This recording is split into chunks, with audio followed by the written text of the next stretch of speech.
Okay, why don't you sign in and oh, you have your panelist link, right? So just Yeah. sign in and see if you can Sure. access you. And streaming is going. Okay, see, streaming is going.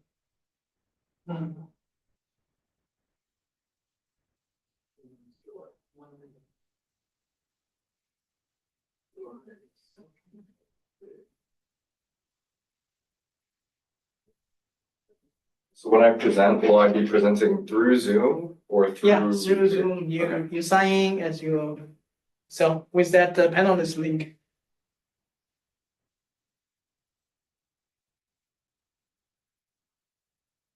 I'm in the Zoom. With the panel, so that's what I'm gonna do.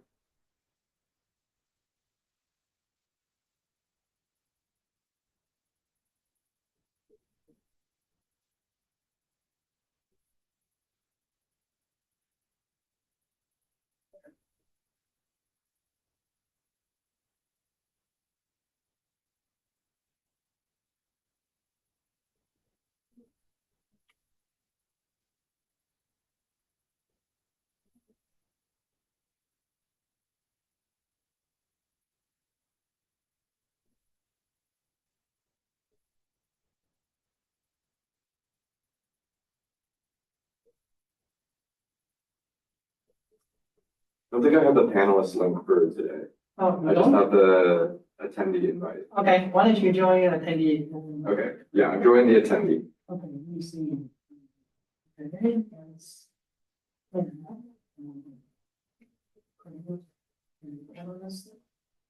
Join as panelist.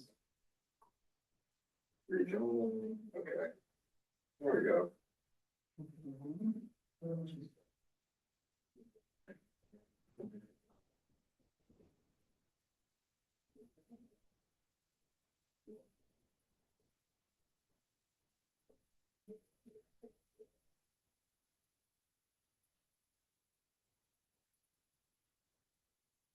Okay, George, make sure is joining as a panelist too, so if no one's listening in. Okay, So you want to sit there or you want to set you up here? I'll Formal. sit there. Yeah, Mike will be joining.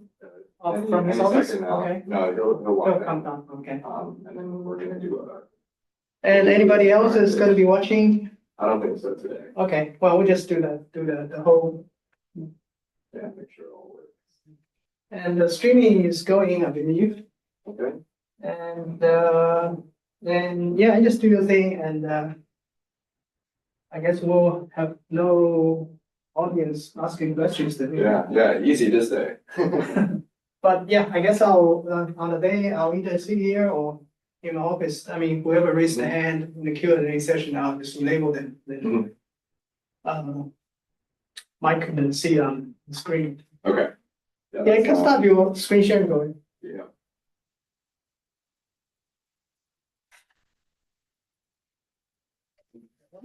Right. I gotta get my pointer set up.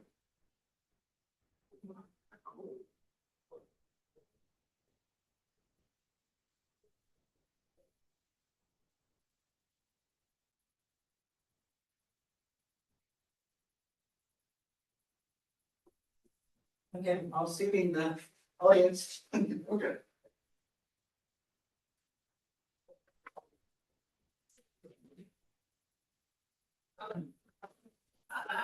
Hello. Hey, Mike. Very strange.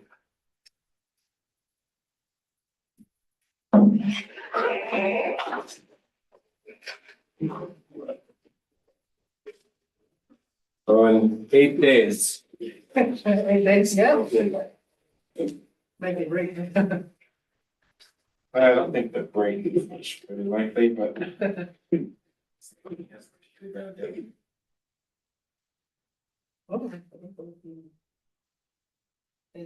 Remember, the laser pointer doesn't work well for. Well, I've got my own, but I think. Oh, I didn't know that. No, the problem is it doesn't show up on the screen. Oh, yeah, use the software. It's better to use a mouse. I'll do that next time.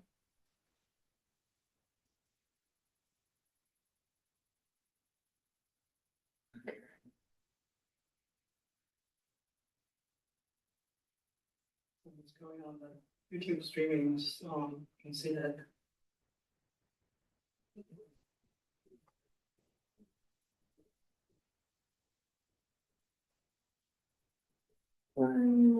Window. Where's my presenter notes?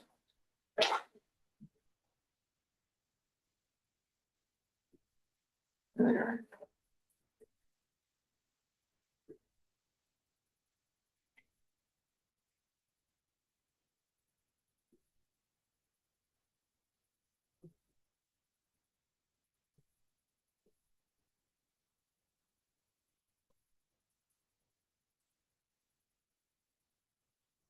Okay.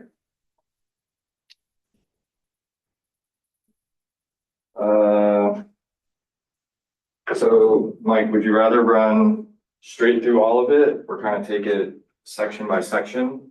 I got some kind of timings down for the individual sections and it'd be good to reflect on them, or you just want to try going straight through?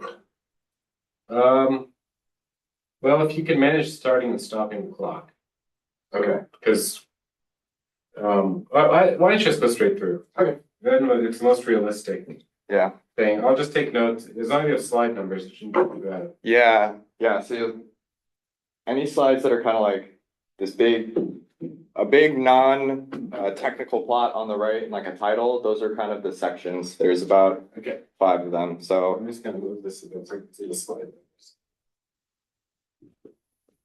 Yeah, let's see it out.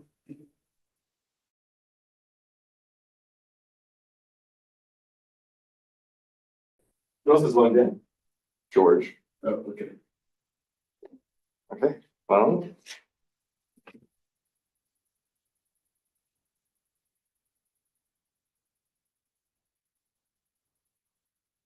And Don't wanna make this- how long have you timed it? 45 or so? I haven't done a full run through yet, but some of the sections I've done, have been good, and the sections all add up to 45. So as long as I can make the transitions good. I haven't had too many repetitions yet, unfortunately, but it's okay, I got a week. Okay, sorry. All right. Let's see. Thanks for that introduction, Mike. Thank you all for being here. I have a lot to say, so let's dive right in. Today, I'll be presenting an introduction to high contrast imaging, followed by a search for exoplanets around Sirius B. Then I'll go into the upgrades I led for the Vampires instrument on the Subaru telescope, and then followed by a dynamical analysis of the planet-forming disk HD 169142, using polarimetric images from over a decade. And finally, I'll talk about some of my future research prospects.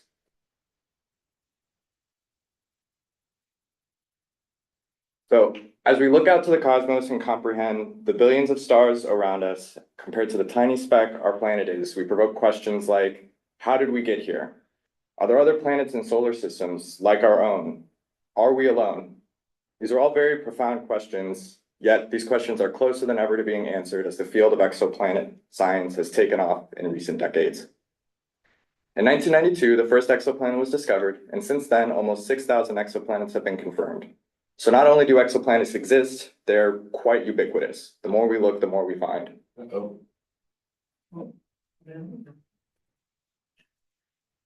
We've also found that exoplanets show remarkable diversity. And if we compare their diversity to the planets we know from our own solar system, they're actually quite different.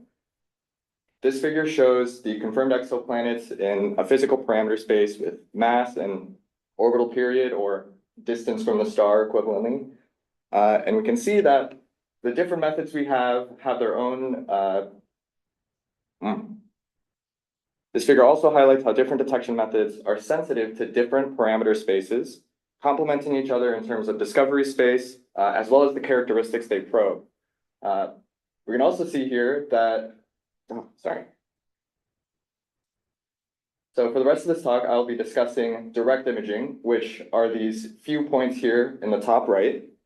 We can see that these are kind of a very different parameter space than what the most popular methods are. And we'll explain that when we get to the challenges of direct imaging. But first, what are direct images? So these are some of the most famous direct images. This is the HR 8799 system, which is host to 4 hot young gas giants. And these have been imaged over many years. And we can actually see with direct images, we're getting the light directly from the planets. That means we get their positions, which we can use to fit orbits and masses, kind of like the second panel. And we can also take direct measurements of their brightness and their spectra without of their brightness and spectra, which is key for characterizing the surfaces of exoplanets and atmospheres and searching for habitable worlds. However, the reason there have been so few directly imaged exoplanets is due to the overwhelming technical difficulty it requires to separate the planet light from the starlight. So here on the y-axis, this is the contrast. This is the relative brightness between the host star and the exoplanet. And this is on a log scale. Here on the bottom left are a bunch of, and on the x-axis is the separation from the star. Here on the bottom left are a bunch of points of already confirmed exoplanets by other techniques. You can see that this regime is along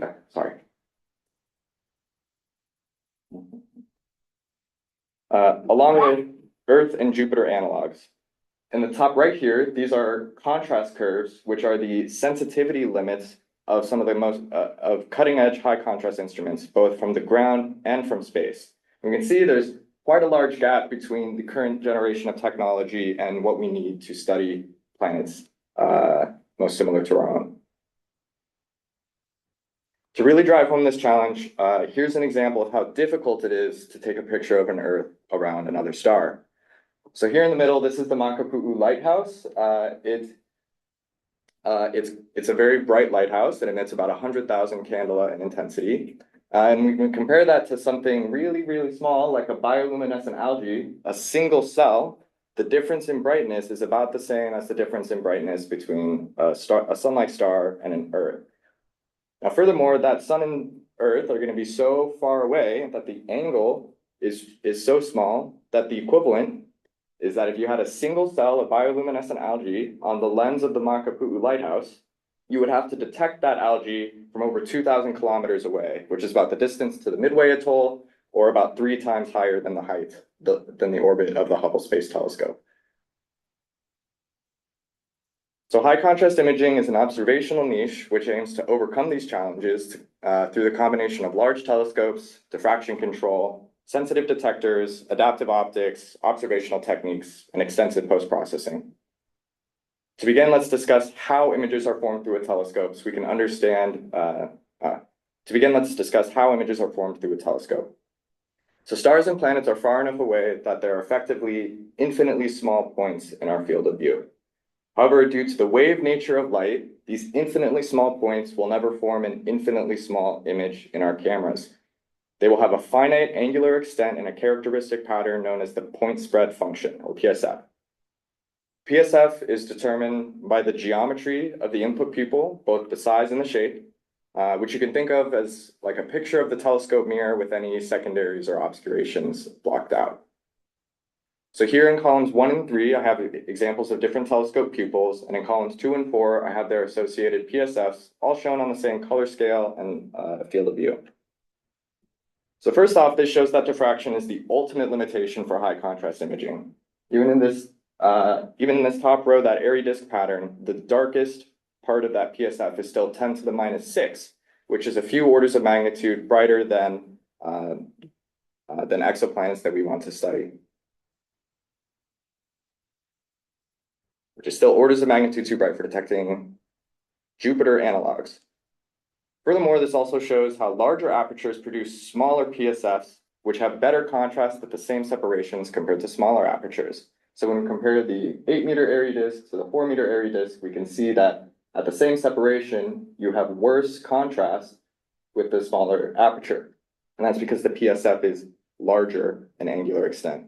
So it also shows how space telescopes, like the Hubble Space Telescope, even though it's an incredibly stable and well-designed instrument and sensitive instrument, simply due to the fact that it has a very small mirror, it's quite limited in its ability for exoplanet searches. This figure also shows how some of the different geometry of pupils affects their PSFs and how you can get diffraction spikes and different in different rotational symmetries. So this highlights why ground-based telescopes with large mirrors have been at the forefront of direct imaging despite having to deal with Earth's atmosphere, because you can get a lot bigger, a lot larger mirror on the ground. So even in a perfect scenario, exoplanets are limited by diffraction, but what if we could control the diffraction pattern? So coronagraphy is a class of optical techniques which attenuates the on-axis stellar diffraction pattern using optics while allowing the off-axis planet signal to pass unaffected. And this reduces contrast by just removing the starlight from the detector. So this is an example of a classic LEO coronagraph. It's very old technology. It was first designed to study the solar corona, but it's still in use in almost every high contrast instrument today in some form. So to demonstrate how the image formation affects our high contrast images, here are some examples with different pupils. So we have a large pupil and a small pupil in each row. The second column here is just the PSF. The third column is an example of a stellar binary. So this is low or moderate contrast imaging. This should be fairly easy for a current generation high contrast instrument. And then the next is a hot young Jupiter at a distance that a nearby star would be at. Here, this is actually simulated with the LEO coronagraph, which is required to see that 10⁻⁵ contrast source. Without the coronagraph, you won't see the source against the background of the PSF. And in the final column is an example of a resolved image, not a point source, of some spiral arms mimicking a galaxy or a disk. So here we see that the effects of the smaller aperture and the larger PSF, and therefore worse contrast at the same separation, really makes it difficult even for the stellar binary to be detected, and it makes the challenge of the hot young Jupiter nearly impossible. This also kind of blurs out and changes the brightness and the morphology of those spiral arms. And that's without including any of the detector noise. So in order to reach high contrast, you also need very low noise detectors because the expected flux from an Earth-like planet might be as low as 1 photon per second. So you need to have really low noise, essentially noise-free detectors to be able to detect those photons. And in addition, if you don't have a lot of rejection of that on-axis starlight, you need a high dynamic range so that you can get the sensitivity between the stellar PSF, and the planet. So everything we've discussed so far has been an ideal case for imaging without any wavefront errors, which are kind of the bane of direct imaging. Ground-based telescopes especially have to deal with atmospheric turbulence, which disrupts light as it propagates through the atmosphere, creating a corrugated wavefront, which is represented by varying phase across the pupil. So the light comes through the atmosphere, it experiences all this turbulence, and then it picks up phase errors in the pupil. And these phase errors, as shown on the right, create a speckle pattern, which is quite different than the ideal PSF. Here in the bottom left, we also see the effects of time. The atmosphere is evolving quite rapidly as the wind pushes these cells around. If you can take a picture faster than that evolution time, you freeze the speckles and you get this kind of spread out speckle limited PSF. And then here, if you take a longer exposure than that, it averages out and you get this blurred out seeing limited halo.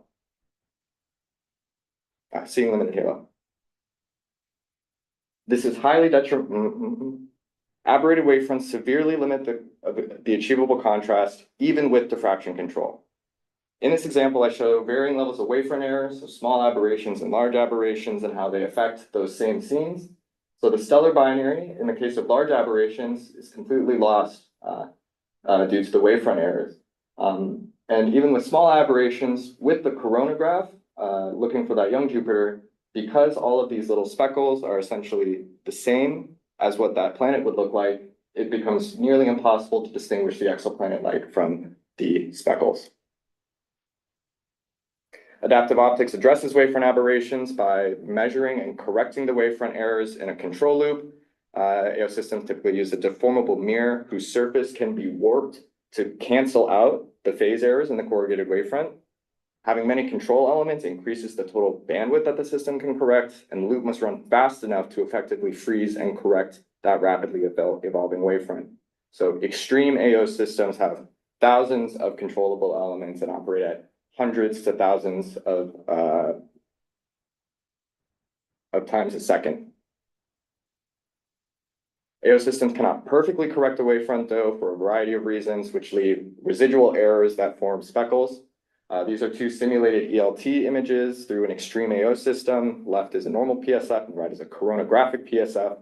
So first, the finite size and number of control elements creates a control region based on the frequencies you can correct with the mirror. This creates this characteristic dark hole or control radius.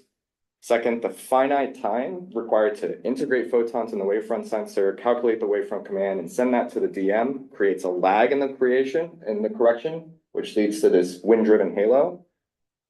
And lastly, errors which can't be sensed because they occur on a different light path than the wavefront sensor create non-common path aberrations. However, these can be tuned to some extent with focal plane wavefront sensing. So now that we've gone over some of the instrumentation required for high contrast imaging, but now let's actually explain the observing and processing techniques with a search for exoplanets. So in this case, we'll be searching for an exoplanet around Sirius B, the white dwarf companion to the brightest star in the sky. This is a Hubble image of Sirius A and Sirius B. So Sirius A is overwhelmingly bright, and we get this big oversaturated PSF pattern with diffraction spikes. And Sirius B is this tiny little speck down here in the left.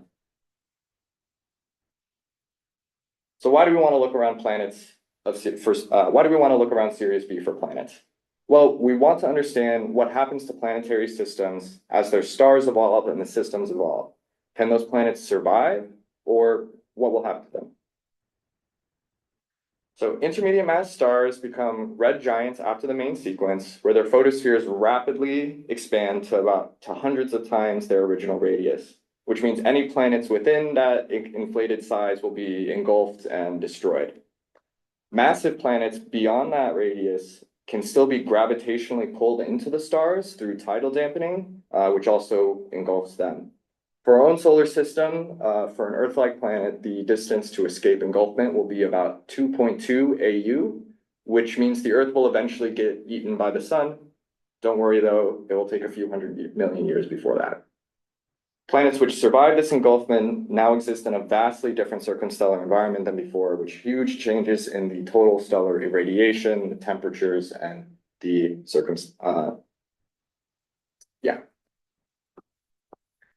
As the star continues to evolve, it will begin to lose mass as the atmosphere is blown away through stellar winds. And as the mass decreases, the gravitational pull will decrease and will cause the orbits of any planets to expand adiabatically. And so this combination of the engulfment of the expanded giant star and the expansion of the orbits creates this forbidden zone where you shouldn't be able to find any planets within this radius because they should not have survived this giant, the giant phase of the stellar evolution cycle. And yet we've confirmed an exoplanet right in the middle of this forbidden zone. So one theory for an existence of a planet in such a forbidden zone is a second generation planet. This can come from a couple ideas, one being that the planet is formed in an accretion disk from the outflows of material from the AGB star. Another is that you have a first generation planet that survives in a common envelope between say a binary system. Another example is, again, in a multi-star binary system, you get a planet that is hopping from one star to the other as it goes through its giant phase and then hops back somehow. So our goal is to look at Sirius B to search for evidence of these forbidden or second generation exoplanets. So the Sirius system is one of the most well-studied binaries because Sirius A is so bright. Sirius A itself is about twice as massive as the sun, and Sirius B started out as a very massive star, about 5.5 solar masses, which made it quickly progress through its main sequence in giant star phases before becoming a white dwarf, where now it's just kind of cooling down forever. The estimated maximum radius of Sirius B during the giant phase is 5 AU, so that's kind of marking our the start of our forbidden zone. Overall, the Sirius system is 226 mega years old. However, the white dwarf age of Sirius B is 125 mega years, which will be important later. The binary itself is on a 50-year, highly eccentric orbit, and at the time of these observations, Sirius B was about 11 arc seconds or 30 AU from Sirius A. So there hasn't been any previous evidence for exoplanets around Sirius B. There's no evidence of a debris disk. There have been no astrometric detections, no imaging detections. And another thing that's important to consider is that because of the binary system itself creates a dynamically stable orbital region, where outside of this region, any planet orbiting Sirius B has a chaotic orbit due to the pull of Sirius A. And that orbital rate limit is 1.5 AU. So you can see this stable orbital region, 1.5 AU, is already smaller than our forbidden region of 5 AU. So any object we find orbiting Sirius B has to be within this forbidden zone. We observed Sirius B with Keck NERC2 at L prime 3 times in 2020. We used Sirius A as the guide star for AO correction and did not use a coronagraph on Sirius B. Sirius A is very bright, as mentioned. So what you see here is the diffraction, the light scattering off the telescope from Sirius A is actually still present in our field of view 11 arc seconds away, and it's the brightest thing in the field. So this diffraction spike from the PSF of Sirius A was sweeping through the image throughout the night. So the data was processed using angular differential imaging, which exploits the rotation of the sky when you're using an altitude azimuth telescope. So normally an image rotator stabilizes the telescope pupil, which stabilizes the PSF and keeps it in the same orientation throughout the observation. However, the sky rotates with respect to the PSF, which is shown by the example on the left. So this is a very bright companion that appears to rotate around the PSF throughout the night. If you took a direct combination of those images, you would get a nice sharp PSF while the companion is blurred out. And then if you derotate the images to a common sky reference, common sky orientation, you will blur out the PSF, but then create a sharp companion image. So the key to ADI processing is modeling the PSF in the pupil stabilized data and subtracting it with minimal biases to the companion signal. Then companion signal shown in the top row up here. Then in those residual frames, you derotate them to the common sky orientation and combine them together, which allows the exoplanet to appear next. Then the PSF residuals are derotated, which decorrelates them spatially, attenuating their noise in the derotated combined image. This can lead to a couple orders of magnitude of increased contrast sensitivity compared to just the images alone. And this is required to do almost any faint companion detection in high contrast imaging. So ADI is the most popular observational technique and post-processing technique for direct imaging. One of the first papers I wrote was a software paper for a package which does this ADI post-processing with a variety of algorithms for estimating and removing the PSF. So I used my package to test all these different algorithms, and I chose the best algorithm with the best set of hyperparameters for each epoch of our observations. These are the residual images that have been derotated and combined from each. In these images, there are no clear exoplanet signals. There are no obvious companions. From the residuals, we also calculate some statistical significance maps. So we have a signal to noise map here on the top row, and then another statistical detection map here on the bottom row. There are no consistent significant detections in our data. So consistent with previous results, we don't detect any companions around Sirius B. But a non-detection is just an upper limit. And we analyze our sensitivity by calculating the radial noise profile or the contrast curve, correcting for the throughput of the PSF subtraction algorithm. So that's these curves here on the right. The data is broadly divided into two regimes. We have our speckle limited regime here, where we're still limited by the residual stellar PSF, and then the background limited regime, where we're limited more by sky background and the amount of time we spent observing. So the contrast sensitivity limits can be converted to mass sensitivity limits if we know the brightness of our star and how far away it is. as well as if we choose a model for our planet atmospheres and choose a time for the age of those planets. So because of that time requirement, there's two different times I'm going to check here.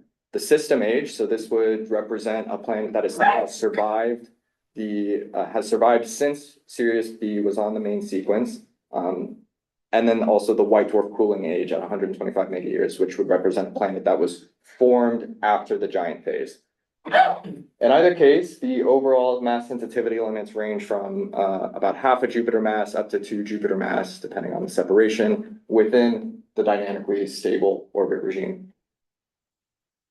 So in conclusion, we don't detect any companions around Sirius B, but these are some of the closest and deepest observations and the best sensitivity limits of Sirius B.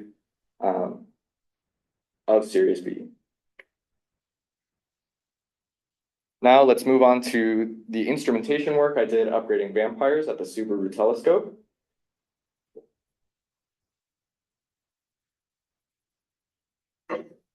So Subaru is an 8.2 meter telescope here on the Big Island. It's one of the largest optical telescopes in the world. At the Naismith focus, there are the adaptive optics instruments, including the Subaru Coronagraphic Extreme Adaptive Optics Platform, SCEXAO. SCEXAO operates from the visible to the near infrared, utilizes a cascading AO correction with a 3000 element DM and a 2000 element DM in sequence. It's designed as a bleeding edge test bed for developing technologies and rapidly integrating them on Sky. And at the same time, it still serves the open use observing community with about 50 nights of observations a year doing science. So SCEXAO is comprised of multiple sub-instruments and many exciting technologies throughout its modules. The most used components are the near-infrared integral field spectrograph, CARIS, the visible light polarimetric imager vampires, and the near-infrared polarimetric imager fast PDI. These modes can be operated simultaneously because the light is split with wavelength-based dichroics, which allows kind of independent and simultaneous operation, which we do routinely, even in complicated modes like polarimetry, because we can synchronize everything together. So I led upgrades to the Vampires instrument, which is in the visible, so 600 to 800 nanometers, which is red and redder. It's a visible light polarimeter, so we're able to do polarimetry. It also has some other features in the visible range. You can do H-alpha imaging, as well as non-redundant aperture masking, So the catalyst for these upgrades were the purchase of 2 new ultra-low noise CMOS detectors. I characterized these detectors. I developed new mechanical interfaces for them, including a custom liquid cooling solution. On the right here, you can see some custom real-time camera viewers I wrote. And compared to the previous detectors, these are at least as sensitive, if not more sensitive than what we were working with, while providing faster frame rates, better dynamic range, and more flexibility overall. I also developed a multiband imaging technique, which uses a stack of dichroic filters, of short pass dichroic filters to multiplex images in the field of view. So by taking each of those dichroics and giving it a slightly different tilt angle, I can change the location of the image it forms, and the stack of the dichroics forms effective filter band passes that match the previous filters in the instrument. This approach is prone to ghost images, so I had to optimize these angles such that the ghost images are actually kind of kicked completely out of the fields of view. So that's how we addressed the ghosts. And this technique has proved quite successful as an intermediate option between actually dispersing the light and creating an integral field spectrograph compared to just doing imaging with multiple filters one at a time. So this has increased our observing efficiency effectively by a factor of 4, and it's enabled spectral differential imaging, which I'll mention a little bit later. Previously, vampires lacked any diffraction control, so I designed 4 classic LEO coronagraphs back in 2021. Here are the designs of the focal plane masks and the LEO stop on the left. In the middle, here is an image of the, here's a coronographic image on Sky. I've also worked with a few collaborators on the deployment of a vector vortex coronagraph, as well as an apodizing pupil mask for controlling certain wavefront effects. So now vampires has diffraction control. Here are some brief results from the commissioning of the upgrades. On the top are some nice PSFs in a binary, showing the high performance of the extreme AO system between SCEX-AO and AO3K. In the bottom left, these are some polarimetric images of Neptune. And what we're seeing here is in the polarimetric images, we get this pattern where all of the signal is on the edge, which is what we expect from a gas giant. And on the right here, this is an H alpha image of a stellar emission nebula, which has some interesting science, which I'll discuss in the future prospects. We also imaged HD 1160b, which is a low mass star, a brown dwarf. So we're not quite at the exoplanet level, but these are quite faint objects. We're able to get images at 4 different wavelengths here through ADI reduction, which is useful because then you can take the measure of the brightness of that brown dwarf and use it to inform your spectral models. This also allows spectral differential imaging, and when you look at the contrast curve of this data, overall vampires can reach about 10 to the minus 6 contrast at 0.5, 0.6 arc seconds.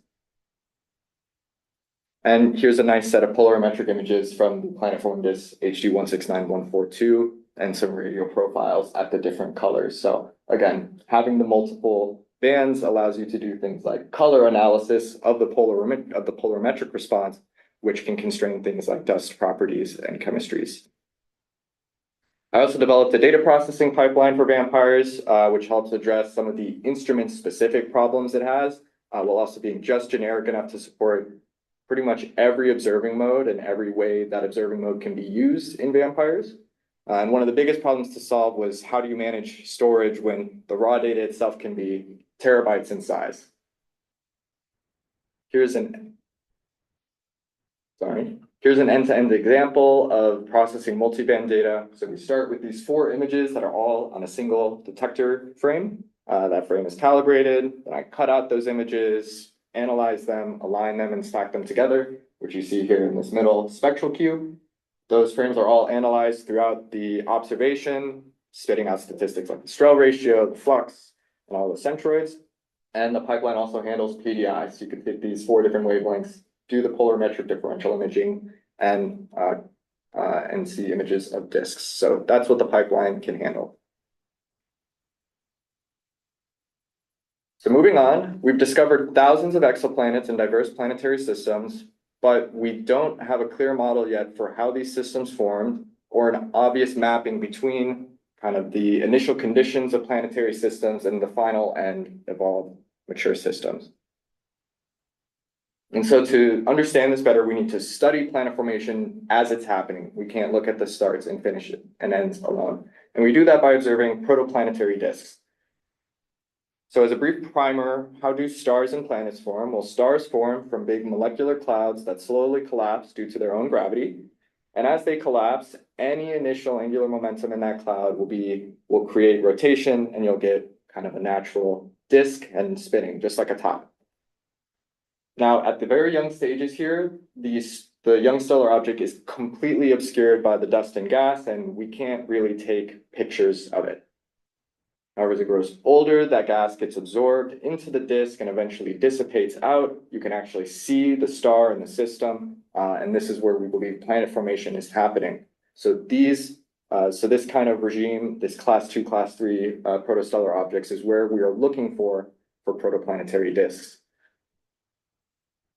And then eventually all of the gas and debris in those disks dissipates, and you're left with your evolved planetary system. So this is a schematic image of a protoplanetary disk. We see here kind of 3 main components. First, you have the gas atmosphere, this gray contours, which make up the majority of the mass of a protoplanetary disk, at least while it's young. However, this gas is pretty much impossible to image because it's all neutral hydrogen, which means it doesn't interact with light. However, there are some isotopes that have emission lines that can be studied in radio, such as carbon monoxide. In addition, you can get scattered light images by seeing starlight reflected off of very small dust grains that are still coupled to the gas. Now, as those dust grains get heavier, they fall into the midplane, and then all of those grains coagulate and grow more massive. And as they get more massive, they will move inward and inward as their angular momentum is conserved. And once you get these large rocky solids, the best way to image those is actually at radio wavelengths where you're directly detecting the thermal emission of these cold rocks. So there's two very distinct regimes, the radio, the thermal radiation in the millimeter, as well as the scattered light in the visible and near infrared. And they fundamentally probe different components of the disk. So here are two images of the same target at these two different regimes, and they form a complementary picture. And you need that full view to be able to understand the disk holistically. Now, in general, as these disks evolve, you go from very gas-rich with very few substructures, and they kind of transition towards these very gas-poor debris disks, where the debris is left over and probably isn't forming any planets left. It probably isn't forming any planets. Think like the Kuiper belt of our own solar system. So what's interesting is right here in this middle region, this transitional region, there's lots of substructures, and we think these may be signs of planet formation. So these are a lot of the disks that have been sought out with observations. And in order to understand how these planets are forming in this disk, we need to understand the local structures in the disks, these substructures. Planet formation can manifest through different cavities, gaps, rings, arcs, spirals. However, these features can also be explained by other astrophysical phenomena, such as magnetohydrodynamic winds. So we need to study them and understand their origin to be able to discern whether they're planet forming, stellar, and search for actual protoplanets forming. So with that brief introduction into disk science, let's dive into this the last paper of my dissertation, which is a dynamical analysis of the HD 169-142 disk. So for background, this is a young massive Herbig star hosting a highly substructured disk. So this top image is that thermal emission in the radio, and the bottom is a scattered light image. And here in the middle, I've got a schematic of kind of both features. In the middle, right around the star, there's a Gaussian envelope that's enveloping the star. And then you have a gas-depleted cavity. And then you have an inner ring, and then you have another big kind of annular ring gap where it's I need to update this schematic. It's theorized that there is a companion which has carved out this gap and may be affecting some of the structures in the disk. And then you get this outer ring, region with a smooth scattered light ring and multiple dust rings. And there's lots of different hypotheses to the formation of these different rings at the different observational wavelengths. The overall disk geometry is fairly well constrained. The disk is pretty face on, so we're almost looking directly at it. And here's that image, and here's a reconstructed image of that close inner dust shell that I mentioned. So we have proof that this dust shell exists, whereas a few years ago, it was just theorized. So this system has been observed across many different instruments and many epochs dating back to 2012. All of these images are polarimetric, and that's because polarimetry is one of the most powerful techniques for studying protoplanetary disks because it very effectively disentangles the polarized light scattering off of the disk compared to the unpolarized PSF itself. So here we see in all of the disks this combination of the inner ring and the outer ring. What's interesting is that depending on the wavelength, you get slightly different features of the inner ring. And also because of the wavelength, you have different resolutions. So some of these images are a little less sharp than others. If we zoom into the inner ring itself, we actually start to see some asymmetry. You can see there's clumps and shadows that kind of manifest throughout the inner ring. And what I am interested in is actually saying, do these features exist in all these images? If they do, are they moving? How are they moving? What is the origin for these features? So here again I'm showing that inner ring, but I've kind of combined all the data together and shown it in these movies over time. So what I've seen are some signature features such as bright clumps some shadows, as well as the distinct outward bowing. This is a polar image, so it's this circle has been unwrapped by angle and separation. And what I think I'm seeing here is that these clumps are moving between epochs. So they exist across the different data sets, and they appear like they're moving to some extent. Okay, so let's dive into some hypotheses for what could be causing these long-lived asymmetric features. So first, let's look at whether it's scattering geometry affecting the polarimetry. So very briefly, when you take a polarimetric image, the intensity of the polarimetric signal is a function of both the total intensity of the disk itself, as well as the angle between the star, the disk, and the observer. So you can get brightness variations purely due to the geometry of the disk on the sky. However, this is not a good explanation for these effects because if it's just projected geometry, this would be static over time. We see motion. Furthermore, since this disk is very face-on, that angle, that scattering angle, it's actually only in a very small range. So we don't expect a lot of variation due to the scattering alone. So it's probably not that. Could it be shadows cast by an inner companion or that disk? So this was actually hypothesized by some previous work where one of the dips here was tracked over time.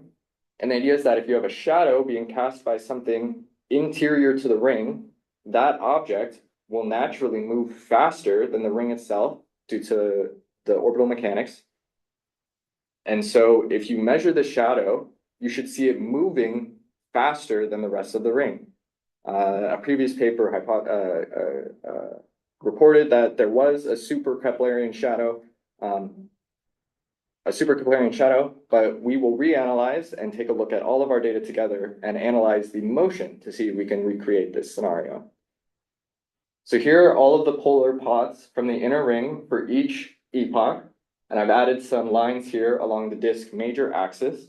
So those kind of clumps that I'm interested in tracking are, you can see them kind of here and here. And the shadow that was tracked in that previous work is actually this little channel in between those two clumps. You can also see this kind of outward bowing is the other thing I'll be tracking. Now, what I did to first order was I just took all of these images and I said, okay, if the disk is moving at Keplerian velocity and we know how massive the star is and we know how far the ring is away from the star, then we can simulate the Keplerian motion and actually do an image transformation. And so I can correct all of these data and kind of put them into a common Keplerian reference frame. And when I do that, what I notice is that a lot of these features start to line up. So these clumps seem like they're lining up almost perfectly across all the data along with these shadows and this bowing. So just by eye, the data looks like it lines up well when corrected for Keplerian motion, which means the features have Keplerian motion. But we need to be a little more quantitative. So I took those polar images and I created azimuthal profiles from all of them. This is including the inner ring and the outer ring. I analyzed both of them. Now I'm going to take those signals and I'm going to search for shifts using a technique called phase cross correlation. So phase cross correlation exploits the Fourier shift theorem, which says that by basically taking the two signals, creating a phase correlogram here, which is on the right, and the peak of this correlogram is located exactly at the location corresponds to the shift between the two signals. So here I've got a noisy impulse, I've shifted it by 2 radians, and I retrieved that 2 radian shift in this phase cross correlogram. So what I'm going to do is take those individual azimuthal profiles, and I'm going to cross correlate them. I'm going to find the shifts of maximum power for each combination of observations. So that's for my 8 different data sets, that's 27 different combinations. And if I take those 27 combinations, analyze all of them, put them on a common scale, and average them all together, I get this. So here, this phase correlogram is showing us that in the inner ring, this peak is corresponding to the average shift between images. And that corresponds, sorry, here. Overplotted on this dashed line is the expected Keplerian motion of the ring, given the stellar mass and the location of the ring. So you can see here for the inner ring, the peak and the Keplerian motion are almost perfectly matched up. For the outer ring, it's a less conclusive story though. And if you look at this table here, we can see with the error bars that indeed the measured velocity of the inner ring is very statistically, is significantly well explained by Keplerian motion. So it is moving. That's one of the conclusions from this plot. It is moving, and it's moving at Keplerian velocity, not super or sub-Keplerian velocity. So it's not likely to be shadows cast by an inner object. That means the features in the disk are just intrinsic features to the ring, which are caused by some form of spiral, clumping, vortices, etc. So let's dive into those hypotheses. Okay, so we have planet-driven or gravitationally instability-driven spirals. So to explain that, when you have a planet going through a disk, it can create density waves, and those density waves will cause a spiral to appear in the from the disk material, and those waves will propagate at the same speed as the companion. So there's been a reported companion, HD 169.142b, in this ring gap. And so if we take the velocity of that companion, it should be about negative 2.18 degrees a year, but we measure a much different velocity. So this is not a good explanation for the features we're seeing. So it doesn't seem like these are planet-driven spirals, at least not by this planet, or any planet that's not essentially within the disk, it's within the same region of that inner ring. And for gravitational instability-induced spirals, this can be written off from the start because you need a very, very massive disk to create gravitational instabilities, about a quarter of the mass of the star itself. However, the estimated mass of this disk is about 1 part in 100 of its solar mass. So that's not really possible. Furthermore, I just don't really see any spirals in this data. Now, it doesn't mean there aren't spirals. They could just be so faint that we haven't detected them, but I don't see any spirals, and they should be pretty obvious if they're driven by a massive companion. Okay, so it doesn't look like spirals. What about a vortex caused by a planet? So this is another kind of waves. This is another kind of wave. So vortices are caused by, again, density waves and instabilities created by the companion. However, these vortices end up manifesting as long, they're shown in the right. And we don't really see any singular long arcs, which we don't really see in our data. It's interesting to consider that if you look at really, really young vortices, you could get multiple clumps inside of a ring within a few hundred orbits of that companion. But this is pretty unlikely just in terms of timing. And in addition, if a planet is that young, it should be so bright that we would have detected it with imaging searches before, and we haven't. And so it's unlikely to be a vortex, so maybe it's clumps of some kind. And this is this is kind of what I think the best theories are. So you can get, for example, asymmetric radiation from the star. So let's say that Gaussian shell is somehow creating an anisotropic radiation pattern that could change the local heating around that inner ring and therefore change thermodynamics and pressure and create these asymmetries. Another example is if we look here and we compare the ALMA data to the millimeter emission to the scattered light, you can see that they're very highly correlated. It actually kind of looks like, if you look here, that this feature, like this extension in the millimeter, looks like it's kind of carving out the shadow, and it all fits kind of very nicely together like puzzle pieces.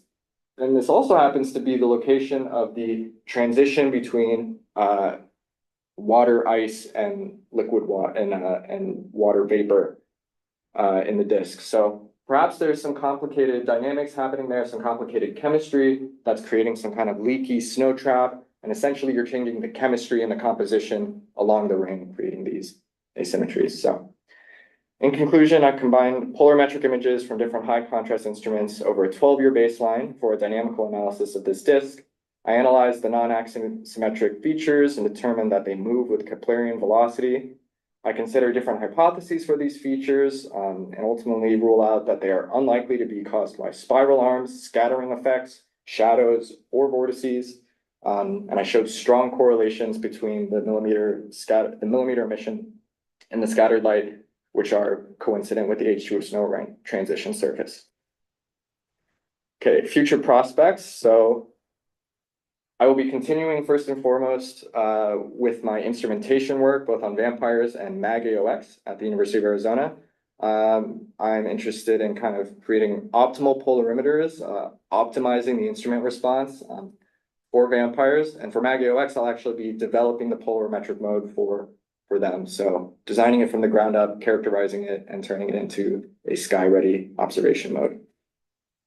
I'm also interested in continuing my work on optimal post-processing of polarimetric data in order to retrieve some difficult observables that allow you to do quantitative polarimetry and actually understand things like the dust grains in these disks. And to that end, I've already done multiple observations on notable protoplanetary disks using multiple modules of SCEXAO simultaneously, which is not possible on any other high contrast instrument in the world. There's an extensive wealth of information from these data.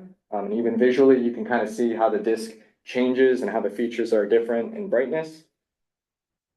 You can also start doing some analysis here and see that the scattering sensitivity of the disk is different at the different wavelengths.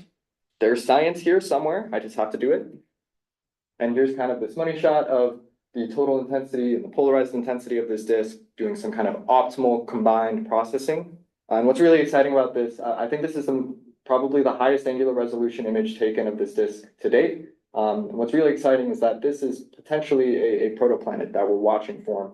So if that can be confirmed, it would be very exciting for planet formation theories. And if it can be confirmed, it's still very exciting because what is this thing? Why is it manifesting like this? I also have a bunch of data of the HD 34700 disk, which is interesting because you kind of have this inverted wavelength dependence where this inner ring is really bright at optical wavelength. And then as you go into the infrared, the disk, that ring starts to disappear. So it's really interesting to try and understand the chemistry of that ring. And lastly, I want to mention this our aquarium work. So our quarry is a binary star comprised of a white dwarf and an AGB star, and that AGB star is emitting, has a bunch of material that is being lost and accreted into an accretion disk. That accretion disk is creating jets. What we're seeing here are the jets themselves. What's interesting is previously, so you can kind of see this binary image. It's not actually a binary, like we're not taking a picture of the white dwarf. What we're actually taking a picture of is the jets emanating from the white dwarf itself. And previously, say in 2018, this binary image was actually co-located with the white dwarf. So the little binary was pretty much the location of the white dwarf. However, now it appears that this jet and the white dwarf are not co-located anymore. And there's some kind of asymmetric, and there's some kind of asymmetry now. So I'm interested in tracking this object over a few years, understanding how these jets evolve and understanding how this binary moves, and comparing that to some other data, including X-ray data, to help better understand this cataclysmic variable. Okay, acknowledgement. Okay, A little over. a tiny bit over time. Yeah. All right. Yes, I got some comments. Sure. I don't know if you want to hang around, Rishang. You don't have to. Okay, all right. It so seemed like it all worked okay. Why don't I stop the streaming and get on here? Cool. Or actually, I can do that from.